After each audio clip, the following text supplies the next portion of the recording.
Étudier la convexité d'une fonction, donc on vous donne une dérivée seconde et en fait il faut étudier le signe de cette dérivée seconde pour savoir si la fonction, donc dérivée seconde, dérivée première, fonction, on étudie la fonction hein, et on étudie la convexité à l'aide de la dérivée seconde. Donc on dérive une fois, on dérive une deuxième fois, ensuite on étudie le signe de la dérivée seconde. Pourquoi? Parce que quand la dérivée seconde est supérieure à 0, la fonction est convexe, quand la dérivée seconde est inférieure à 0, la fonction est concave. Je rappelle, concave, on rentre dans la cave, il y a cave, moi c'est ça qui mon moyen mémotechnique, on rentre dans la cave, donc concave. Et du coup quand on connaît concave, par opposition, on connaît convexe. Ok?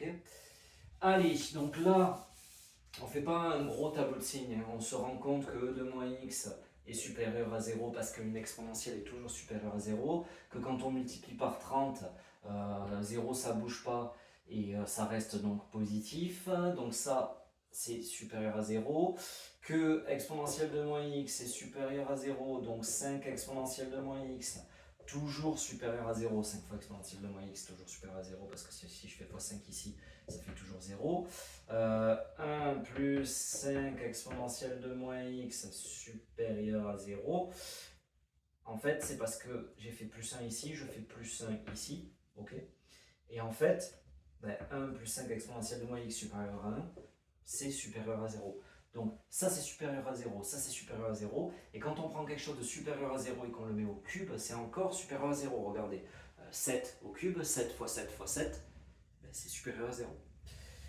Donc en fait, le signe de la dérivée seconde sera le signe de 5 exponentielle de moins x moins 1. Et pour ça, on va utiliser le logarithme pour trouver la solution. Donc en fait, on va dire quand est-ce que 5 exponentielle de moins x moins 1 est supérieur à 0. Eh bien, quand 5 exponentielle de moins x est supérieur à 1, quand exponentielle de moins x est supérieur à 1 sur 5, et donc là maintenant on va appliquer le logarithme ici et ici, et donc ça va nous donner ln de e de moins x supérieur à 1 sur 5, donc ça nous donne moins x supérieur à ln de 1 sur 5. Donc ça nous donne moins x supérieur à ln de 1 sur 5. Et en fait, ce moins, on multiplie par moins 1 des deux côtés. C'est l'astuce, hein, je vous en ai déjà parlé.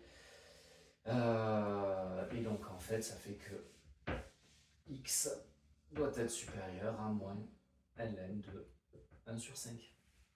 Ok, donc je le mets de côté.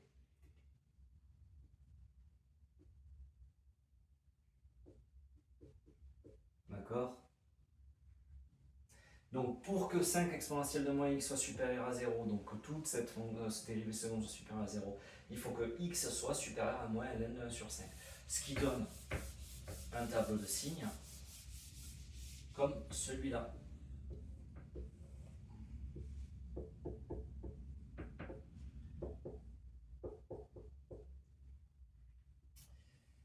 Hop, là on a 0. Et donc on est négatif avant, positif après. Donc on sera concave,